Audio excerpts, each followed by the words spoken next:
சிம்ம ராசி. சிம்ம ராசியில் செவ்வாய் பகவான், கேது பகவான் உங்கள் ஜாதகத்தில் இருக்குது.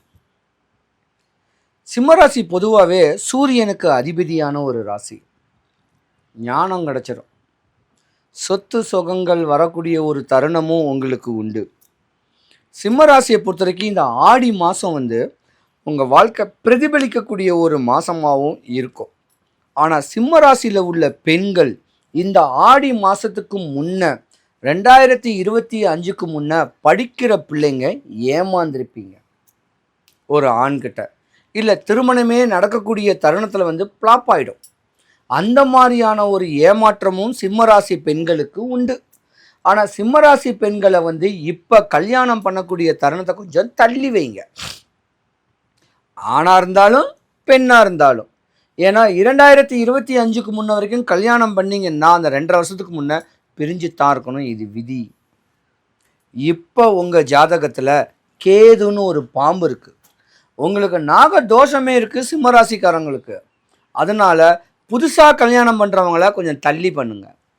இருந்தாலும் சிம்மராசி பெண்கள் ஆணின் தன்மை உடையவங்க, தன்னுடைய குடும்பத்துக்காக ஓடி ஒளியக்கூடிய ஒரு அமைப்பு உடையவங்க, குடும்பத்துக்காக வாழ்க்கையே அர்ப்பணிக்கக்கூடிய ஒரு தருணமும் உடையக்கூடிய நேரமும் உங்கள் சிம்மராசியில் தான் இருக்குது.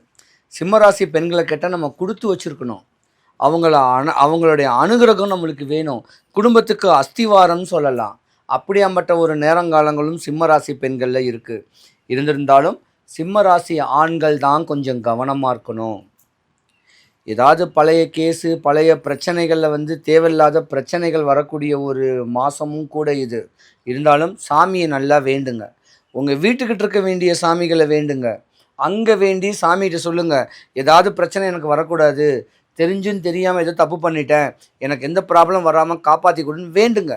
வேண்டுனா உங்கள் வாழ்க்கை செழிப்பாக இருக்கும்.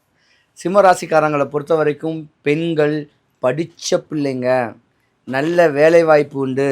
வரக்கூடிய அடுத்த வருஷம் சட்டமன்ற தேர்தலுக்கும் உங்களுடைய ஃபேஸ் வேல்யூ அவங்களுக்கு வேணும். இருந்தாலும் சிம்மராசி பெண்கள் தான் கொஞ்சம் கவனமாக இருக்கணும். முன்னோர் சொத்து மூத்தோர் சொத்தில் ஒரு அண்ணன் தம்பி அங்காளி பங்காளி சொத்துக்குள்ளேயோ புருஷன் வழி சொத்தோ ஒன்று வர்றதுக்கான வாய்ப்பும் இருக்குது. சிம்ம ராசியை பொறுத்த வரைக்கும் புருஷனுக்கு ஆவாது. இந்த வருஷத்துக்கு மேலே, இந்த மாதத்துக்கு மேலே நீங்கள் தான் கொஞ்சம் கவனமாக இருக்கணும். சிம்மராசிக்காரங்களுடைய பெரிய மகனுக்கும் உங்களுக்கும் ஆகவே ஆகாது, இது விதி. சாபம் யாருக்கும் விட்டுறாதீங்க, பழிச்சிரும்.